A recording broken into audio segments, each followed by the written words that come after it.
जय हिंद साथियों। स्वागत है आप सभी का सत्य एक्सीलेंट यूट्यूब चैनल पे। अब तक मैंने आईटीआई फर्स्ट ईयर का मोस्ट इम्पॉर्टेंट चैप्टर ट्रांसफार्मर मैंने ख़त्म कर दिया है।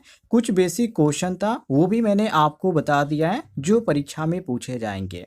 और आज हम स्टार्ट करने वाले हैं जो कि आईटीआई फर्स्ट ईयर का ही मोस्ट इम्पॉर्टेंट चैप्टर चुंबकत्व से। और इसमें से भी बहुत सारे प्रश्न ऐसे हैं जो परीक्षा में पूछे जाते हैं। जैसे आपके सामने पहला प्रश्न है, कौन सा पदार्थ चुंबक द्वारा सबसे अधिक आकर्षित होता है। जैसे पहला ऑप्शन दिया गया कापर। हालांकि कापर जो होता है ये अनुचुंबकीय धातु होता है, मतलब कि ये चुंबक को आकर्षित नहीं करता है, तो ये आपका पहला ऑप्शन गलत होगा।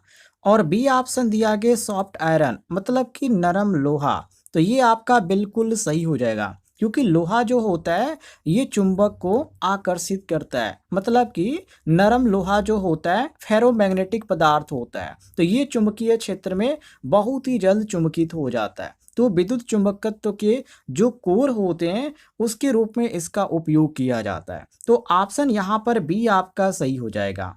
वहीं यहाँ पे सी ऑप्शन दिया गया एल्युमिनियम। हालांकि एल्युमिनियम जो होता है हल्का होता है पर पैरामैग्नेटिक पदार्थ होता है, ये बहुत ही कम मात्रा में चुंबक इसमें पाया जाता है, तो ये उतना प्रभावित नहीं करता है। ये भी ऑप्शन आपका गलत है। और डी ऑप्शन दिया गया पीतल। तो पीतल जो होता है तांबा और जस्ता का मिश्र धातु होता है, मतलब दोनों का मिश्रण होता है इसमें, तो ये भी चुंबकीय पदार्थ के अंतर्गत नहीं आता है। इसमें जो आपका सही हो जाएगा वो केवल ऑप्शन बी होगा, करेक्ट आंसर। आगे बढ़ते हैं। प्रश्न संख्या यहाँ पर देखिए 2 को, जहाँ पे पूछा जा रहा है कि चुंबकीय चुंबकीय फ्लक्स की एसआई इकाई क्या है। तो इसका होता है वेबर। जी हाँ, यहाँ पर आपको बी ऑप्शन जो देखने को मिल रहा है वेबर, ये आपका बिल्कुल सही हो जाएगा, क्योंकि वेबर जो होता है चुंबकीय फ्लक्स की एसआई इकाई होता है। और यहाँ पर आपका बी ऑप्शन बिल्कुल सही हो जाता है। या आप ऐसे कह सकते हैं जो कि परिभाषा के अनुसार कि किसी सतह से गुजरने वाले कुल चुंबकीय फ्लक्स को ही हम वेबर बोलते हैं या वेबर में मापा जाता है, ऐसे आप कह सकते हैं। तो ऑप्शन यहाँ पर आपका बी करेक्ट आंसर होगा। और ए ऑप्शन टेस्ला दिया गया है। हालांकि टेस्ला जो होता है ये चुंबकीय फ्लक्स घनत्व का एसआई इकाई होता है, ये फ्लक्स का एसआई इकाई नहीं होता है। ये ध्यान रखिएगा, दोनों में अंतर है। एक आपका चुंबकीय फ्लक्स घनत्व है और एक आपका जो है केवल यहाँ पे फ्लक्स है। दोनों कभी कभी कंफ्यूजन क्रिएट करते हैं। और सी ऑप्शन हेनरी दिया गया है। हालांकि वेबर जो है चुंबकीय फ्लक्स का है, हेनरी से कोई इसका संबंध नहीं है। हेनरी जो है ये प्रेरकत्व का एसआई इकाई है। और यहाँ पे डी ऑप्शन गॉस दिया गया है। तो गॉस जो है चुंबकीय फ्लक्स घनत्व का सीजीएस प्रणाली की इकाई है, वो भी सीजीएस का, एसआई का नहीं है, ये ध्यान रखिएगा। तो हमारा प्रश्न के अनुसार बी ऑप्शन सही हो जाता है। आगे बढ़ते हैं। प्रश्न संख्या 3 को देखिए, क्वेश्चन थोड़ा सा लंबा है। यहाँ पे पूछा जा रहा है कि स्वतंत्र रूप से लटका हुआ चुंबक का कौन सा ध्रुव हमेशा उत्तर दिशा की ओर संकेत करता है। तो वो केवल होता है उत्तर ध्रुव। जी हाँ, नॉर्थ पोल जिसको इंग्लिश में बोलते हैं। यहाँ पे आपका सी ऑप्शन सही हो जाएगा, क्योंकि स्वतंत्र रूप से लटका जो चुंबक का उत्तर जो ध्रुव होता है वो पृथ्वी के उत्तर की ओर संकेत करता है। और ये जो सिद्धांत है एक तरह से चुंबकीय कंपास जो होता है वो आपका इसी पे काम भी करता है। चुंबकीय कंपास आपने मूवी वगैरह में देखा होगा, जो कंपास होता है, या आप ऐसे नहीं देखेंगे तो गूगल में भी यहाँ पे कर लीजिएगा, गूगल सर्च कीजिएगा, आपको कंपास देखने को मिलेगा। तो ये आपका सही हो जाता है, सी ऑप्शन करेक्ट आंसर। आगे बढ़ते हैं। प्रश्न संख्या 4 को देखिए, जहाँ पे पूछा जा रहा है स्थानीय या अस्थाई चुंबक बनाने के लिए कौन सा चुंबकीय पदार्थ उपयोग किया जाता है। तो अस्थाई चुंबक बनाने के लिए हम उपयोग करते हैं साथियों कठोर स्टील का। जी हाँ, कठोर स्टील जो कि यहाँ पर आपको देखने को मिलता है, सी ऑप्शन ये करेक्ट आंसर हो जाएगा। क्योंकि कठोर स्टील जो होता है एक तो ये लंबे समय तक चलता है और ये चुंबकत्व भी बनाए रखता है, तो इसका उपयोग जो किया जाता है ज़्यादातर अस्थाई चुंबक बनाने में किया जाता है। इसी कारण यहाँ पे सी ऑप्शन हमारा सही होगा। बाकी नरम लोहा मैंने आपको शायद पहले प्रश्न में बताया था, ये आसानी से चुंबकित हो जाता है, विचुंबकित हो जाता है, तो इसका उपयोग अस्थायी चुंबक बनाने में नहीं किया जा सकता। और सिलिकॉन स्टील की बात करें तो सिलिकॉन स्टील का उपयोग ट्रांसफार्मर का जो कोर होता है उसमें यहाँ पे किया जाता है। और डी ऑप्शन तांबा दिया गया है, तो तांबा तो चुंबकीय पदार्थ है, इससे चुंबक नहीं बनाया जा सकता। हमारा प्रश्न के अनुसार केवल यहाँ पे सी ऑप्शन सही हो जाता है। अगले प्रश्न की ओर बढ़ते हैं। प्रश्न संख्या 5 को देखिए, जिसमें पूछा जा रहा है कौन सा नियम बताता है कि समान ध्रुव प्रतिकर्षित तथा असमान ध्रुव आकर्षित होते हैं। तो इसमें यहाँ पे बहुत सारे नियम होते हैं, लेकिन जो क्वेश्चन में पूछा जा रहा है उसको हम देखें तो चुंबकीय ध्रुवों का जो नियम होता है, जिसे यहाँ पे दिया गया है ऑप्शन बी। तो इसमें क्या होता है, ये जो नियम बताता है कि समान ध्रुव जो होते हैं एक दूसरे को प्रतिकर्षित करते हैं, मतलब कि प्लस प्लस यदि रहेगा तो ये जो होगा आपस में नहीं यहाँ पे चिपकेंगे, और यहीं पे प्लस यदि माइनस रहता है तो ये आपस में क्या करते हैं, चिपक जाते हैं। तो यही चुंबकीय ध्रुव का नियम है, और इसी को ये यहाँ पे क्वेश्चन में पूछा जा रहा है। तो ऑप्शन यहाँ पर बी आपका सही हो जाता है। बाकी यहाँ पे सी ऑप्शन दिया गया फैराडे का नियम। तो फैराडे का जो नियम होता है विद्युत चुंबकीय प्रेरण से संबंधित होता है, चुंबक से इसका मतलब नहीं होता है। और यहाँ पे डी ऑप्शन दिया गया ओम का नियम। तो ओम का जो नियम होता है इसका तो एक ही काम होता है, V बराबर आई आर, मतलब कि वोल्टेज, धारा और रेजिस्टेंस, ये तीनों में संबंध बताने के काम आता है। क्लियर है। हमारा प्रश्न के अनुसार केवल यहाँ पर बी ऑप्शन सही हो जाता है। आगे देखते हैं। प्रश्न संख्या 6 को देखिए, जहां पे पूछा जा रहा है कि चुंबकीय फ्लक्स घनत्व की एसआई इकाई क्या है। तो टेस्ला, जो कि यहाँ पर बी ऑप्शन दिया गया टेस्ला, ये आपका बिल्कुल सही हो जाएगा। टेस्ला जो है साथियों, ये टेस्ला चुंबकीय फ्लक्स घनत्व जिसको हम बी से इंडिकेट करते हैं, एसआई इकाई जो है इसकी ये है, एक टेस्ला बराबर 1 वेबर प्रति वर्ग मीटर होता है। और इसका उपयोग जो किया जाता है मोटर की केस में भी किया जाता है, और जनरेटर और जो विद्युत मशीनें होती है उसमें ज़्यादातर यहाँ पर देखने को मिलता है। तो ऑप्शन यहाँ पर बी आपका सही हो जाएगा। और यहीं पर ए ऑप्शन दिया गया वेबर। तो वेबर जो होता है चुंबकीय फ्लक्स का एसआई इकाई होता है। और हेनरी यहाँ पे सी ऑप्शन दिया गया है, तो ये हेनरी जो होता है प्रेरकत्व का एसआई इकाई होता है। और डी ऑप्शन एम्पियर दिया गया है, तो ये विद्युत धारा का एसआई इकाई है, नोट कर लीजिएगा। चलिए प्रश्न संख्या 7 को देखते हैं, जहां पे पूछा जा रहा है कि विद्युत चुंबक के कोर के रूप में सामान्यतः किस पदार्थ का उपयोग किया जाता है। तो कोर के रूप में साथियों उपयोग किया जाता है नरम लोहा का। यहाँ पर आपका बी ऑप्शन दिया गया करेक्ट आंसर, नरम लोहा। जी हाँ, क्योंकि नरम लोहा जो होता है एक तो बहुत ही जल्द ये चुंबकित हो जाता है और विचुंबकित हो जाता है, तो इसी कारण इसका उपयोग जो किया जाता है विद्युत चुंबक में किया जाता है, रिले में भी किया जाता है, जो कंट्रैक्टर होता है उसमें भी आपको देखने को मिलेगा, और जो ट्रांसफार्मर का कोर होता है उसमें भी आपको नरम लोहा ही देखने को मिलता है। तो ऑप्शन यहाँ पर भी आपका सही हो जाएगा। आगे बढ़ते हैं। प्रश्न संख्या यहाँ पे 8 को देखते हैं, जहाँ पे पूछा जा रहा है प्रेरित विद्युत वाहक बल, जिसको हम यहाँ पे ईएमएफ बोलते हैं, इंग्लिश में शॉर्टकट में ईएमएफ बोला जाता है, इसका पूरा नाम होता है इलेक्ट्रोमोटिव फोर्स। और ये पूछा जा रहा है कि प्रेरित विद्युत वाहक बल ईएमएफ की दिशा किस नियम से ज्ञात की जाती है। तो नियम की यदि बात करें साथियों, तो इसमें आपका होता है फ्लोमिंग के दाहिने हाथ का नियम। जी हाँ, यहाँ पे जो आपको देखने को मिलता है ऑप्शन बी, फ्लोमिंग का दाहिने हाथ का नियम, ये बिल्कुल आपका करेक्ट होगा, क्योंकि फ्लोमिंग का दाहिने हाथ का जो नियम है वो उससे क्या होता है, जनरेटर में जो उत्पन्न प्रेरित ईएमएफ होता है इलेक्ट्रोमोटिव फोर्स होता है, और जो धारा की दिशा होती है इससे ज्ञात किया जाता है। तो ये ध्यान रखिएगा, और इसी से संबंधित ये क्वेश्चन भी पूछा जा रहा है, तो बी ऑप्शन आपका करेक्ट आंसर होगा। बाकी ओम का नियम मैंने आपको बता ही दिया, धारा, वोल्टेज और प्रतिरोध के बीच संबंध बताता है, ईएमएफ से इसका कोई संबंध नहीं है, ये गलत होगा। और सी ऑप्शन दिया गया जूल का नियम। तो जूल का जो नियम होता है ये विद्युत धारा से उत्पन्न जो ऊष्मा होती है उसकी गणना करता है, ईएमएफ से इसका भी कोई संबंध नहीं है। और डी ऑप्शन दिया गया किरचॉफ का नियम। तो किरचॉफ का जो नियम होता है ये विद्युत परिपथ का जो विश्लेषण होता है उसमें इसका प्रयोग किया जाता है, दिशा बताने में इसका उपयोग इसमें नहीं किया जाता है। तो ये भी आपका गलत है, केवल आपका यहाँ पर बी ऑप्शन सही हो जाता है। आगे बढ़ते हैं। प्रश्न संख्या यहाँ पर देखिए 9 को, जिसमें यहाँ पे पूछा जा रहा है स्वयं प्रेरणा क्या है, मतलब कि सेल्फ इंडक्शन क्या है। सेल्फ इंडक्शन मतलब आप क्या समझते हैं?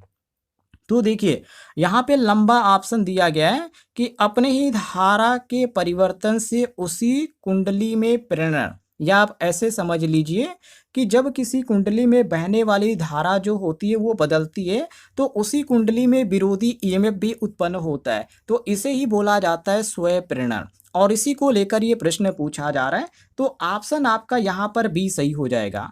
और ए ऑप्शन दिया गया दो कुंडलियों के बीच ये प्रेरण, तो ये बिल्कुल गलत होगा, क्योंकि ये चीज़ आपको देखने को मिलती है म्यूचुअल इंडक्शन में। म्यूचुअल इंडक्शन ये कहलाता है जब दो कुंडलियों के बीच प्रेरण होता है। और सी ऑप्शन दिया गया प्रतिरोध में धारा प्रवाह, तो प्रतिरोध में धारा का प्रवाह जो होता है स्वयं प्रेरण की परिभाषा से संबंध इसका नहीं है, ये अलग चीज होता है। ये जो होता है सामान्य विद्युत परिपथ में आपको देखने को मिलता है। और डी ऑप्शन दिया गया संधारित्र का आवेशित होना, तो आवेशित होना से इसका कोई संबंध नहीं है, ये बिल्कुल यहाँ पे गलत है। आवेशित का मतलब चार्ज है, और चार्ज जो होता है इलेक्ट्रोलिसिस में आपको देखने को मिलता है, यहाँ पे सेल्फ इंडक्शन में नहीं देखने को मिलता है। तो केवल यहाँ पर बी ऑप्शन आपका सही हो जाएगा। आगे बढ़ते हैं साथियों, प्रश्न संख्या यहाँ पे 10 को देखिए, जहाँ पे पूछा जा रहा है निम्नलिखित में से किस संधारित्र में ध्रुवता होती है। जैसे सिरेमिक संधारित्र, पहला ऑप्शन दिया गया, हालांकि सिरेमिक संधारित्र जो होता है गैर ध्रुवीय होता है, नॉन पोलराइज होता है, तो इसमें तो दिशा नहीं जोड़ा जा सकता, ये बिल्कुल गलत है।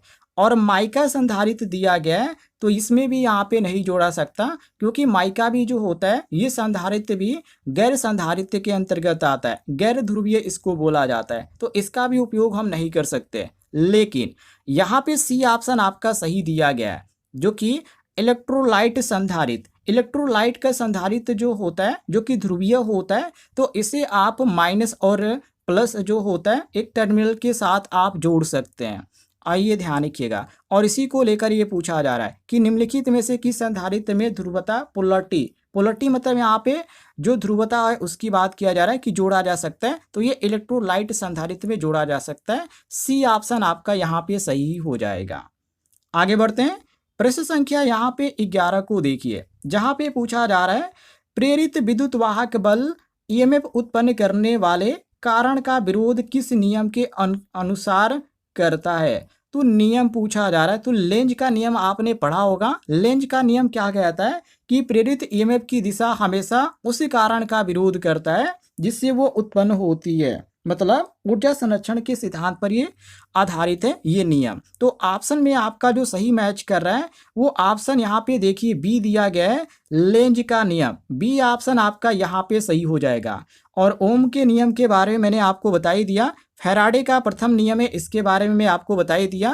फैराडे का जो नियम है ये ईएमएफ उत्पन्न होने की घटना को बताता है, और कूलाम का जो नियम है ये विद्युत आवेशों के बीच जो लगने वाला जो बल होता है उसको बताता है। तो हमारा प्रश्न के अनुसार केवल यहाँ पर बी ऑप्शन सही हो जाएगा। क्लियर है? आगे बढ़ते हैं, प्रश्न संख्या 12 को देखिए, जिसमें पूछा जा रहा है प्रेरकत्व मतलब कि इंडक्टेंस की एसआई इकाई क्या है। तो हेनरी होता है साथियों। जी हाँ, हेनरी यहाँ पे सही होगा। हेनरी जो होता है प्रेरकत्व की एसआई इकाई होता है। और वेबर किसका होता है, तो वेबर चुंबकीय फ्लक्स का एसआई इकाई है। और टेस्ला किसका है, तो ये चुंबकीय फ्लक्स का घनत्व की एसआई इकाई है। और फैराडे की बात करें तो ये फैराडे जो कि संधारित्र की धारिता की एसआई इकाई है। तो हमारा प्रश्न के अनुसार केवल यहाँ पे सी ऑप्शन सही हो जाएगा। आगे बढ़ते हैं, प्रश्न संख्या 13 को देखिए, जिसमें पूछा जा रहा है कि ट्यूनिंग परिपथों में सामान्यतः किस प्रकार का संधारित्र उपयोग किया जाता है।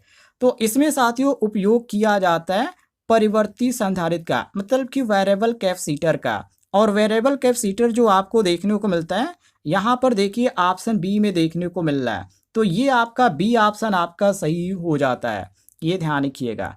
आगे बढ़ते हैं, प्रश्न संख्या 14 को देखिए, जहां पे पूछा जा रहा है कि पारस्परिक प्रेरण मतलब कि म्यूचुअल इंडक्शन की बात किया जा रहा है कि क्या है। तो म्यूचुअल इंडक्शन क्या है, तो आप ध्यान रखिएगा ईएमएफ जो होता है एक कुंडली से या एक कुंडली में दूसरी कुंडली में जो धारा परिवर्तन होता है उससे ये इसका संबंध होता है ईएमएफ का, जिसको हम पारस्परिक प्रेरण के नाम से जानते हैं। तो यहाँ पे आपका कौन सा ऑप्शन मैच कर रहा है? ऑप्शन यहाँ पे देखिए बी काफ़ी लंबा दिया गया, एक कुंडली में दूसरी कुंडली की धारा परिवर्तन से ईएमएफ, ये आपका बिल्कुल सही हो जाएगा। मतलब कि जब एक कुंडली में धारा बदलने से उसके निकट जो स्थित दूसरी कुंडली होती है उसमें भी ईएमएफ उत्पन्न होता है, तो इसे ही बोला जाता है पारस्परिक प्रेरण नियम, जो कि ट्रांसफार्मर का जो सिद्धांत है ये इसी पे काम करता है। तो ऑप्शन आपका यहाँ पर बी करेक्ट आंसर हो जाएगा। क्लियर है साथियों? आगे बढ़ते हैं। प्रश्न संख्या यहाँ पर देखिए 15 को, जिसमें पूछा जा रहा है कि पावर फैक्टर सुधारने के लिए सामान्यतः किस संधारित्र का उपयोग किया जाता है?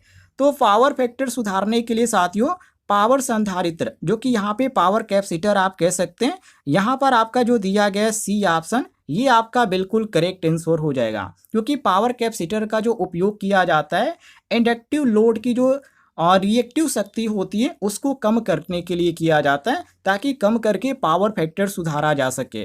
तो ऑप्शन यहाँ पे आपका सी सही हो जाएगा। ये सब कुछ जो क्वेश्चन आप देख रहे हैं एक तरह से ये प्रैक्टिकली क्वेश्चन आपको देखने को मिल रहे हैं, और ऐसा ही क्वेश्चन आपका एग्जाम में पूछा जाता है।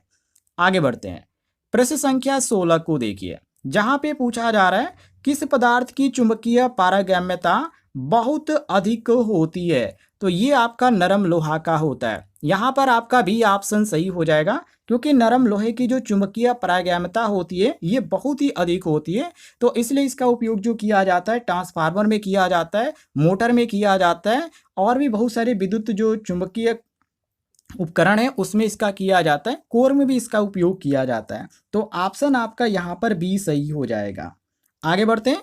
प्रश्न संख्या यहाँ पर देखिए 17 को, जिसमें पूछा जा रहा है कि निम्न में से कौन सा संधारित्र सबसे अधिक विद्युत आवेश संग्रहित करता है?